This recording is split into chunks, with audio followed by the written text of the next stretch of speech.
देखिए, एक कहावत है कि सारी खुदाई एक तरफ और जोरू का भाई एक तरफ। तो अब तो जोरू के भाई ने भी आरोप लगा दिया। अब क्या बचा लालू जी के लिए? भैंसों तक को का भूसा जिस व्यक्ति ने लूट लिया, चारा चोरी कर लिया, बिहार को अशिक्षा, बेरोजगारी, अपहरण के गर्त में जिन लोगों ने ढकेल दिया, वैसे लोगों से आप किस बात की उम्मीद कर सकते हैं? अगर कोई राजनीतिक दल का व्यक्ति आरोप लगाता है तो आप कह सकते हैं कि राजनीतिक रूप से प्रायोजित आरोप है। हाँ। लेकिन अब तो उनके परिवार के लोग आरोप लगा रहे हैं। माननीय कोर्ट के द्वारा वो सजा याफ्ता मुजरिम है। हल्के बयान देने के लिए भी जाने जाते हैं। जब कभी भी महत्वपूर्ण कोई मुद्दा होता है, हल्की बातें करके, फूहड़ बातें करके वो बयानों को गलत तरीके से प्रस्तुत कर देता है। बिहार की जनरेशंस को समाप्त करने का काम इनके द्वारा पोषित जो संगठित अपराध करता है उन लोगों ने करने का काम किया। संगठित अपराधकर्ताओं को एकत्रित करके बनाया गया दल राष्ट्रीय जनता दल, जिसको गैंग्स ऑफ राष्ट्रीय जनता दल भी लगता है कि नरसंहार भी हुआ करता था लालू यादव के 90 के दशक। निश्चित रूप से नरसंहारों का काल तो सबने देखा है, पूरे बिहार ने देखा है। मैं बिल्कुल डाटा लेके बैठता हूँ और आप राजद के प्रवक्ता की तरह नहीं बात कीजिए। आप लोगों से पूछ लीजिए, जिस व्यक्ति ने अपने बेटे को नहीं पढ़ाया, जो मुख्यमंत्री रहते हुए दो मुख्यमंत्री का बेटा अगर नहीं पढ़ा लिखा, तो इसके पीछे भी स्ट्रेटेजी थी। बिहार में किसी भी एक स्कूल में ऐसी सुविधा नहीं थी क्या जहां पे उनका बेटा पढ़ सकता था? या फिर उन्होंने किसी भी स्कूल को उस लायक बनाया ही नहीं, किसी भी स्कूल को उस लायक छोड़ा ही नहीं, या फिर किसी भी स्कूल में शिक्षक ही नहीं थे। अगर यह हम कहें कि लालू यादव के सरकार में अपहरण होता था तो भले आप कमेंट में लिख सकते हैं कि गोदी मीडिया हो, लेकिन अब लालू यादव के ही साले हैं सुभाष यादव, उन्होंने आरोप लगा दिया कि लालू यादव के शासनकाल में किस तरह से सीएम हाउस से अपहरण का डील हुआ करता था। हमारे साथ बातचीत करने के लिए सुमित शशांक जी हैं, बीजेपी प्रवक्ता।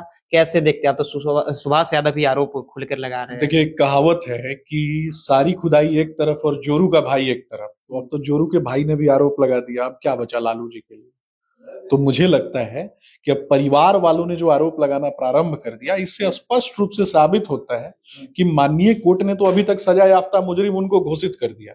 भैंसों तक का भूसा जिस व्यक्ति ने लूट लिया, चारा चोरी कर लिया, बिहार को अशिक्षा, बेरोजगारी, अपहरण के गर्त में जिन लोगों ने ढकेल दिया, वैसे लोगों से आप किस बात की उम्मीद कर सकते हैं? निश्चित रूप से ये सारी बातें सही हैं।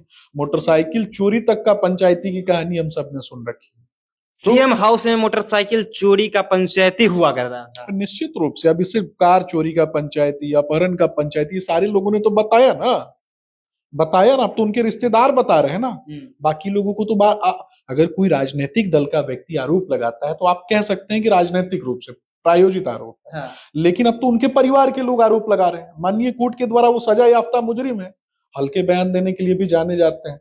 जब कभी भी महत्वपूर्ण कोई मुद्दा होता है, हल्की बातें करके, फूहड़ बातें करके वो बयानों को गलत तरीके से प्रस्तुत कर देते हैं। 1990 में बताया जाता है कि लालू यादव का जब शासनकाल था किस तरह से क्राइम बढ़ गया था, और अपहरण की बात छोड़िए, यहाँ तक कि एक गांव के गांव साफ हो जाता था किस तरह से।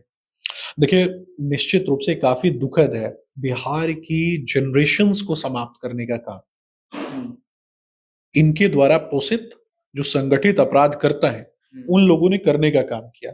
संगठित अपराधकर्ताओं को एकत्रित करके बनाया गया दल राष्ट्रीय जनता दल, जिसको गैंग्स ऑफ राष्ट्रीय जनता दल भी लगता है कि नरसंहार भी हुआ करता था लालू यादव के 90 के दशक। निश्चित रूप से नरसंहारों का काल तो सबने देखा है, पूरे बिहार ने देखा है कि गांव के गांव सूने हो जाया करते थे। भले हम लोग नहीं देखे होंगे तो कह सकते हैं। और दलितों के ऊपर किस तरीके से अत्याचार होता था, दलित समाज से आने वाले जो लोग हैं उन पर एफआईआर होता था, उनको फंसाया जाता था, उनको तो बचाया जाता था। महोदय, आप क्या झूठ बोल रहे हैं? लालू यादव का शासनकाल जब था तो लालू यादव ने गरीबों को बोलने का अधिकार दिया, दलितों वंचितों को। वही बता रहा हूँ, झूठे मुकदमों में सबसे ज्यादा देख लीजिए, अगर कभी किसी को फंसाया गया तो 90 के दशक में सबसे ज्यादा दलितों को फंसाने का काम 90 के दशक में सबसे ज्यादा दलितों को आवाज दिए लालू यादव। बिल्कुल भी नहीं। क्या बात भी नहीं, बिल्कुल भी नहीं। निराधार आरोप लगा रहे हैं। मैं तो डाटा निकालने की बात कर रहा हूँ। मैं तो ऐसे फर्जी थोड़े ना बैठता हूँ, डाटा लेके बैठता हूँ। ये सब कह सकते हैं ना फर्जी है, लिखे हुए अपने हाथ से लिखे, बहुत सारी चीजें। मैं बिल्कुल डाटा लेके बैठता हूँ।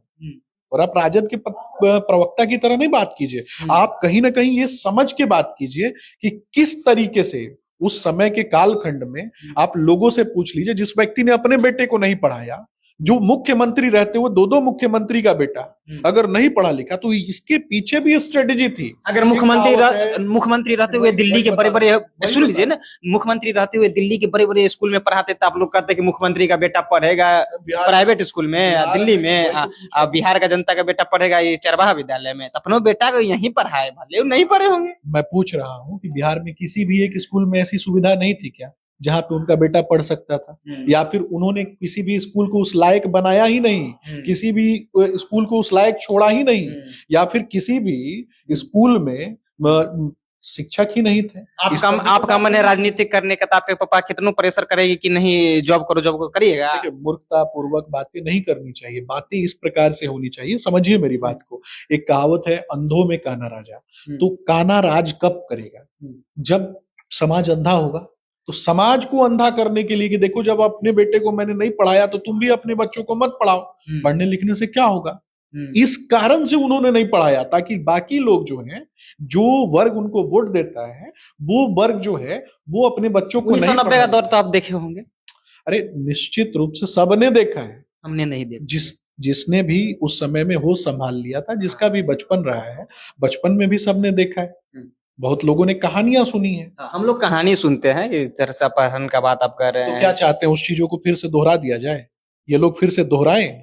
अगर आप ऐसा चाहते हैं तो मैं ईश्वर से प्रार्थना करूंगा कि ऐसी चीजें कभी भी बिहार में ना हो, क्योंकि न सड़कें थी, और सड़कें थी तो सुनी थी।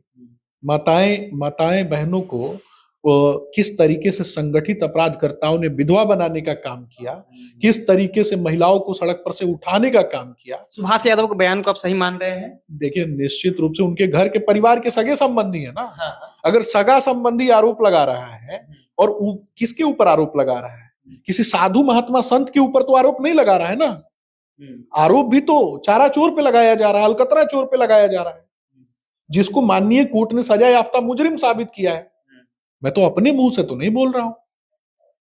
चलिए, तो सुभाष यादव जिस तरह से आरोप लालू प्रसाद यादव पर लगा रहे हैं, 1990 का वो दौर याद करा रहे हैं, किस तरह से बिहार में अपहरण हुआ करता था और अपहरण कहां से डील हुआ करता था, तमाम बिंदुओं पर हमने बातचीत किया है। बीजेपी प्रवक्ता हमारे साथ सुमित शशांक थे। फिलहाल आपकी क्या प्रतिक्रिया है? अपनी प्रतिक्रिया नीचे छोड़ जाइएगा। आप देख रहे थे जनता जंक्शन।